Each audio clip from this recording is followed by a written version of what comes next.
Kids স্টোরিল্যান্ড BD গল্পের দুনিয়ায় এসো বন্ধু, দেখো এবং শিখো অনেক কিছু।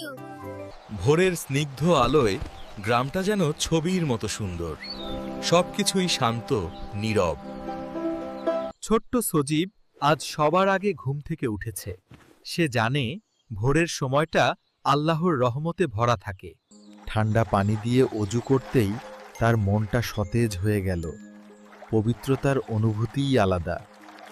সে পা টিপে টিপে মসজিদের দিকে রওনা দিল। ভোরের বাতাস তার শরীর জুড়িয়ে দিচ্ছে। নামাজ শেষে সে আল্লাহর কাছে দোয়া করল, হে আল্লাহ, আমাদের সবাইকে ভালো রেখো। বাড়ি ফিরে সে বাবাকে কাজে সাহায্য করল। বাবা খুশি হয়ে তাকে জড়িয়ে ধরল।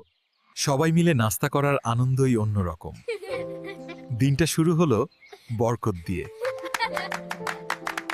যারা ভোরে ওঠে, আল্লাহ তাদের সময়ে ও কাজে বরকত দেন। আলহামদুলিল্লাহ।